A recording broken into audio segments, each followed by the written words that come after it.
السلام عليكم محبي الكرام، كيف ما كتشوفوا حلقة يوم الثلاثاء مسلسل هذيك حياتي غادي يكون فيها علاء ضرب سميتو فؤاد ملي جا باش يشوف ميسون في المستشفى، وغادي نشوفوا كذلك طبيب طردهم ملي كان شجار حيت عرفوها غير كيتكذب عليهم في القضية ديال الغيبوبة أو لا فقد الذاكرة عفوا. وغادي نشوفوا كذلك الضيافة ديال عمار في دار بحر كيفاش كانت مع لينا. الحلقة جد رائعة، فرجة ممتعة. شو بنتي، انا وياك غادي نتفقوا ليهم ونديروا واحد الخطه، غندير راسي بانني فاقده الذاكره. من بعد غادي نشوفوهم على برا ملي كانت ناقشت معهم بهار وقالت لهم باللي اختها ما بين الحياه والموت وهما جالسين كيتناقشوا، فغادا تجي لعندهم هنا الصغيره وغتقول لهم ايه نتوما كانوا كيقلبوا على بعدا يلاه تلفتوا كيشوفوا واش كاين ولا ما كايناش. قالت راه كانت هنا، فهي غتقول لهم انا خليتكم مشيت عند ماما وعندي لكم جوج ديال الاخبارات، وحده مزيانه وحده خايبه. اشنو هي؟ قالت لهم باللي الام ديالها فاقت من الغيبوبه، ولكن راها فاقده للذاكره. كيفاش؟ ما عقلات على حتى شي حاجه، وغادي يدخلوا كيتجاراو كاملين باش يشوفوها ويطمنوا على الحاله ديالها. ولكن هذه غير خطه من ميسون ونورهان باش تشوف المعزه ديالها. في مشهد اخر غادي نشوفوا في الحي لينا كانت كتكلم في الهاتف هي وبهار اللي خبراتها باللي ميسون ناعسه في الغيبوبه في المستشفى. فتما كانت نازله سيرين وسمعاتها وغتقول ليها لينا اشنو واقع، فغتقول لها للاسف ميسون راها في المستشفى. وكان هنايا الاب ديال فؤاد وكذلك سعاد كيقول لهم يلا شنو هي الخطه. قالت لي انا كلفت سيرين باش تمشي تخرب الروبينيات ديال نعيمه باش انت تمشي تصاوبهما بابا، وكذلك غتخسر لها حتى الضو. فغيقول لهم فؤاد يا لطيف اش هادشي، زعما غادي يمشيو يتعداو على السيده باش يدخلوا الاب ديالهم. فؤاد غيقول له هو بعدا كيعرف يصاوب الضو، قال لي مالك حقرتيني يا هاد الولد، وبدا كيدور فيه. قال لي شوف شارب عاوتاني يا لطيف يا لطيف على هاد الاب، يا ربي مولاي انا اشنو دارني مع هاد العائله. يعني الاخت ديالو مجرمه كتخطط باش تنتقم من نعيمه، وبا كيف ما كتشوفوا نهار وما طال كيشرب الخمر وما مسوق لتا شي حاجه. فكانت الخطه ديالهم انهم يصيفطوا سيرين. فقالت فينا هي سيرين؟ قال انا غنمشي نشوف فينا هي. ملي خرج على برا غادي يلقاها كتكلم هي ولينا، وقال لها سيرين زعما فين مشيتي؟ فهنا غادا تدخل لينا في حالتها ومشات لعندو وقالت ليه باللي ميسون راها ناعسه في المستشفى. كيفاش؟ شكون اللي قال لك هادشي؟ فغادي يحاول انه يلحق باش يطمن على ميسون بحكم انه ولا تيبغيها ولا متعلق بها. فغادي يخلي لنا سيرين ومشى كيجري. قالت لي اجي هنا فين غادي؟ فؤاد المهم ركب في الطاكسي ديالو ومشى. فخرجات هنايا سعاد هي والاب ديالها، وملي سولو قالت لهم باللي ميسون راه في المستشفى وراه مشى فؤاد اكيد تبعها، فعرفاتو باللي متعلق بها وهي كيف ما كتعرفوا ولات كتبغيه. وجاتها الغيره ملي قال لها ما تكلميش على ميسون بالسوء حيت قالت ليه تستاهل داكشي، ما كتهلاش في الاصدقاء ديالها. فمن بعد ما فقدت الذاكره الطبيب قال لهم في الصراحه هذه اول مره غتوقع، ديروا شي مجهود ديالكم باش تعقل عليكم، يمكن هادشي بحال المسلسلات. فكانت البنت كتضحك حيت عندها ضربه جهه القلوه. كيفاش فقدت الذاكره ديالتها؟ كانوا كلهم مستغربين وخاصه بهار. المهم غادي يدخل علاء مسكين هو الاول، غايقول لها السلام ميسون كي راكي؟ شويه غتقول ليه شكون انت؟ قال لها كيفاش شكون انا راجلك علاء. قالت لي اوف يا لطيف هاد الجنس هكا داير. بدات كتعاير فيه زعما ما عاجبهاش، واش انا فقدت الذاكره وكل مره غادي يطلع لي واحد يقول لي انا راه كنكون راجلك اولا من العائله. من بعد غادا تكون سلطانه هي وصالح واقفين تما كينتظروا، وغادي يبان ليهم فؤاد زغبي جا باش يشوفها. قالت لي انت شنو كديري هاد الحقير هنايا؟ قال لها جيت باش نشوف ميسون. علاش؟ اشنو كتجيك ميسون واشنو بغيتي عندها؟ ياك ما كيحسب لك زعما كاينه السيده مريضه وفي الغيبوبه بغيتي تاخذ ليها الفلوس ديالها؟ يا الحقير قال لها على الشيطان انا راه جيت غير باش نشوفها. قالت لي باش من مناسبه؟ صالح حيد عليا هاد الجنس من هنا. غايقول لي سير ولدي الله يرضي عليك من هنا. غتقولي هي لا شافك هنايا سميتو علاء غتشاجر انت وياه. المهم بقى صالح تيقول لي سير من هنا سير ولا غادي نضربك. فغادي يجي محمود امير. فؤاد مسكين مشى في حالته، كان باغي غير يطمن عليها لكن للاسف جراو عليه. غادي نشوفوا علاء مازال تيحاول انه يقنعها باللي راه راجلها. الحبيبه ديالتي نسيتيني؟ قالت لي بعد مني شوف كي داير. المهم غتقول ليه انت كتقرب مني فاحسن شيء انني فاقده الذاكره بحالك ما نشوفش فيه. جرحات وجرت عليه فخرج حزين. بدات كتضحك وقالت يا مامتي. المهم غادي يدخل من بعد لعندهم او لا يخرج لعندهم عفوا. فغادي يقول ليه نظره قالت ليه واش عقلت عليك؟ قال لهم للاسف ما عقلتش عليا. هنا غتقول لهم دنيا راه هادشي كيوقع، نسيتو النهار اللي انا فقدت الذاكره ومع الوقت رجع لي عقلي، عادي دابا تعقل عليك. غتقول سلطانه انا غندخل، انا خالتها ما غتنسانيش اكيد. بدات كتضحك البنيه قالت خالتها. ايوا مشات باش تشوفها، فبقاو كلهم كيدوروا في عينيهم زعما تكون فقدت الذاكره ونسات كلشي. البنت مايته بالضحك عليهم. فغتقول لها ميسون، غتقول لها شكون نتيا عاوتاني؟ قالت لها انا خالتك. قالت لها شكون اش من خالتي؟ يا لطيف كل مره غيجيني واحد يصدع لي راسي. فهنا غادي نشوفوا سيرين الصقع جالسه كتخسر في داك الروبيني ديال المطبخ باش دير تما شي ضايعه. المهم بغات تعيط ليها على داك المونتيف. البنات انا مازال ما عرفتش اشنو سميتو في الدوزام، راه يلاه بان. المهم سميها انا غير مونتيف.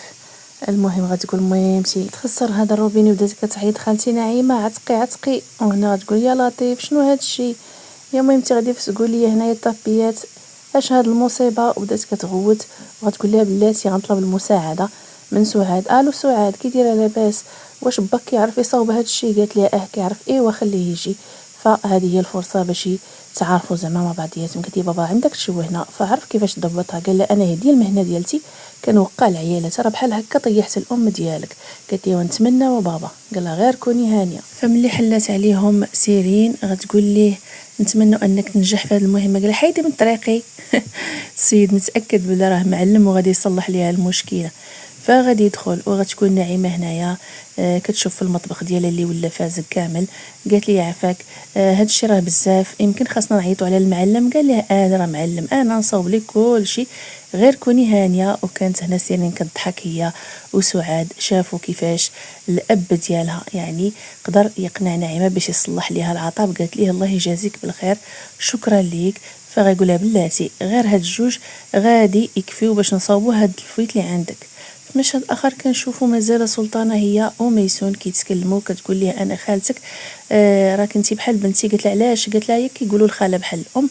غتقول لها انا اللي درت انا وياك دوك المصايب، يعني انا وياك اللي وقعنا بعلاء ودرنا الخطط والفيديوهات والتصاور. غتقول لها داك الحقير اللي دخل دابا عندي داك الهبيل انت اللي زعما كي جبتيه ليا، الذوق ديالك خايب يا لطيف، ما تسوي ما تصلحي. وبدات كتعاير في سلطانه وغتقول انا علاش الشيطانه بنتي. قالت لها سيري بعدي مني عطيني ابتساح. وكانت سلطانه مقهوره فغادا تخرج وقالت لها يا خالتي وبدات كتضحك عليها. المهم حتى شي حد ما قدرت تذكره زعما. فمن بعد غادي نشوفوا السيد المونتيف جالس كيصاوب تما وغايقول لها صافي ها هو صوتو. ونعيمه قالت ليه شكرا لك. من بعد غايقول سيرين سيري طلقي الماء. قال لها انت غتشوفي. قالت لي في الصراحه انت راجل مزيان ولكن سمح لي ما نقدر زعما كينا نضايفك اولا تبقى عندنا بحكم ان هاد الحومه متعصبه فغادي يدويو فيا فانت فاهم. قال لها ماشي مشكل. فغتبقى كتشوف سيرين زعما يلا نديرو شي حاجه اخرى باش يبقى يعني تعرض عليه يشرب شي اتاي اولا يجلس. فملي خرج حدا الباب سيرين مشات دير المهمه ديالتها. يلا شكراتو شكرا ليك انت ما منكش الله يعطيك الخير. فغادا تمشي سيرين تحرق ليها الضوء اولا طيح ليها تما ديك الدار الكهربائيه. فغتقول يا لطيف الضوء حتى هو مشى اش هاد المصيبه. غايقول لها كوني هاني انا غنصاوبو لك انا عرفت مناش المشكل. فغتقول الماكينه فيها الحوايج وغادي يخنزوا ليا وعندي مسلسل في العشيه خاصني نتفرج فيه. قال لها ما تخلعيش انا غنصاوب راه غير من الصوت عرفت اشنو كاين المشكل في الدار الكهربائيه وانا دابا غنصاوبها لك. وغتقول ليه الله يعطيك الخير شكرا. وغتقول لها هنايا سعاد بابا راه انسان حساس ومن الاحسن انك تعرضي عليه يتفرج معك في المسلسل. فغتقول لها راه ما منوش حتى شبا راه ماشي كنشكر فيه وانما راه انسان حساس. دخل السيد بدا كيقلب تمايا حل هذيك الدار الكهربائيه وغيبقى يقول واحد جوج ثلاثه ها هو خدام. ايوا فرحات لاله نعيمه شكرا الله يعطيك الخير الله يجازيك. فغيقول لها شتي قلت لك من بعد غنجيب لك واحد العلبه جديده وان شاء الله ما يبقاش يوقع لك هذا المشكل. فقالت ليه انا غادا نعزمك على واحد القهوه مره. وغيقول لها اللي جات من يديك هي هذيك سيري صوبي القهوه. وكانوا فرحانين حيت طيحوها في الشبكه. فكانت الفرحه باينه في عينيهم. سيرين الشريره دارت فيها الخير وهاشنو دارت ليها قال لك اللي دار خير ما يترابس. فغادي نشوفهم في المستشفى. خرجت لعندهم سلطانه وكانوا كينتظروا. قالت لهم للاسف ما عقلاتش عليا فغتقول كيفاش. المهم بهار غتقول يمكن انا تعقل عليا حيت خاتها مربيه معاها. فبدات البنيه كتضحك زعما ما تعقل على حتى شي واحد منكم، اصلا هذه غير خطه دايره هي والبنت. فغتقول لها سلام، غتقول لها شكون نتيا، غتقول لها ميسون، هذه خطه من الخطط ديالك الشيطانيه ياك. غتقول انت شنو كتخربقي؟ قالت لها انا عارفه الضربه عندك في الكلوه وانت فاقده الذاكره، كيفاش هادشي؟ اكيد شي خطه جديده هذه. فغتقول لها انت شكون؟ قالت لها انا اختك. قالت لها كيفاش اختي؟ واش اختي شقيقتي؟ غتقول لها لا زعما مربيه معك. غتقول لها ما عرفتكش. ايه بقات كتشوف فيها وغتقول لها انا على الشيطان. قالت لها ما تفقسينيش، انت اصلا بالعقل ومضره ليا عقلي، فما تزيديش عليا. فغادا تقول لها انت مثلا الا انا درت لك شي حاجه غتسامحي ليا او لا غدوزيها ليا؟ غتقول انت اصلا درتي فيا بزاف، الخبث ديالك زعما ما يتحصاش. فغادا تدور فيها وقالت لي يلاه بسلامه صاحبتي. بقات تشوف فيها بهار وخرجات. من بعد غادي نشوفوا نعيمه ضيفات السيد وغتقول ليه شكرا ليك. وكيف ما كتشوفوا زعما الدار بلا راجل ما كتسوى شي حاجه، كيلمحوا ليها باللي راه خاصها شي راجل اللي يعيش معاها. طبعا بقات يقول لها انا بحال هذا المشكل ساهل باش نصاوبو. من بعد غايقول لها خذ رقم التليفون ديالي وطاقيني في كذا وكذا. بدا يجبد لها السوشيال ميديا. قالت انا ما نعرفش لهذا الشيء، عيب هاد الهضره زعما اللي قلتي. فغتقول لها سيرين صافي خالتي نعيمه انا غادي ندخلو في الهاتف هاد الشيء زعما غير ديال مواقع التواصل، هي ما عارفاهمش، جاهله واميه بالتقدم اللي وصلوا ليه. فمن بعد ما خرجوا فكان غايقول لها يا ربي قال لها غنمشي عند الولاد. قالت ليش من ولاد؟ غايقول لها زعما كنمشي ندير الخير في ولاد الخيريه. قالت لي مزيان الله يجازيك بالخير. جبدت ليه الفلوس عطاتو وشد من عندها الفلوس. تما خارجين غتقول لي علاش بابا خديتي منها الفلوس؟ قال لي غنقضي بهم غرض زوين. قالت لي بركه ما تشربها بابا. من بعد غادي نشوفوا انيس جا كينتظر وخرج لعندو السي محمود امير. وكيف ما كتشوفوا جا باش يخبروا على الوفاه اولا الضياع ديال جميله. قال ليه طاحت في المكان فلاني. فغادي يشك فيه محمود. في هذا المشهد غادي يكون انيس كيتسنى وجا لعندو محمود امير وغادي يقول ليه كلهم كاينين عند ميسون، فانت زعما فين كنتي؟ غايقول ليه في الصراحه كي بقات. قال ليه شويه خارجه هنا دنيا هي وبهار. قالت لها كي بقيتي يا بهار؟ قالت لها عصباتني، من الاحسن انني نخرج نستنشق شويه ديال الهواء. انيس غادي يصدم محمود امير ملي قال ليه بلي جميله طاحت في البحر هي والسياره ديالتها. اشنو السبب؟ قال ليه راه هي اللي مشات خبرات على ميسون وبهار، يعني داك الراجل ديال كينان شنو قال لي وشنو قال لي وانا لحقت بها باش نسلمها للشرطه. فغايقول لي يعني بسببك طاحت في البحر بسببك. وكانت هنايا دنيا كتصنت وعرفات باللي جميله النهايه ديالتها كانت مأساويه. فغتقول ضروري خاصني نمشي نخبرهم في الداخل ومشات كتجري. وهنا غادي نشوفوا السي محمود امير تعصب من بعد ما سمع هاد الهضره من عند انيس. فجات بهار وقفات وغيقول ليه عفوا انا ما كانش الغرض ديالي انني نطيحها في البحر، وانما هي بقات مسرعه وما بغاش توقف. الشيء اللي خلاها تطيح في البحر. وقال ليه انت بسببك حتى لين غتبقى غادي في هذا المصايب ديالك، يعني انيس بسبب الانتقام داير هاد الحاله في عباد الله. المهم غادا توقف بهار وغادي يقول لها انا كنت لاحق بها غير باش نسلمها للشرطه. من بعد غادي نشوفوهم في الداخل. كانوا جالسين وجات لعندهم دنيا وقالت لهم راني سمعت خويا هو انيس كيتكلموا وراه جميله طاحت بالسياره ديالتها في البحر. وكانت هنايا ميسون كتقول مازال كيتكلموا على برا حتى شي واحد مدها فيا يا لطيف. وبدات كتحيد في هذوك الخيوطه ديالها سيروم صلاتو. فغادا تمشي بشويه باش تصنت حدا الباب اشنو تيقولوا. ودنيا غتقول لهم انا راني سمعت بودنيا بلي السيده طاحت. وغتقول لها سلطانه انا ما نكذبش عليك وما نخبيوش على الله، بغيتها فيها تستاهل زعما. ايوا هاد الاسيويه غتقول لهم حرام عليكم، السيده جميله مشات مسكينه هي وسيارتها في البحر وانتم كتقولوا هاد الهضره. سمعتها ميسون اشنو جميله طاحت في البحر. وغتقول البنت ماما زعما نسيتي الخطه. وسلطانه شافت فيها وقالت لها ميسون الحبيبه ديالتي رجعت لك الذاكره. غتقول لهم حيت سمعت هذا الخبر يمكن العقل رجع لبلاصتو. فحصلات. المهم غتحاول انها ما تبينش وبقات البنيه كتشوف يا زعما ماما راه كيف فضحتينا. المهم الخبر ديال جميله كان صدمه.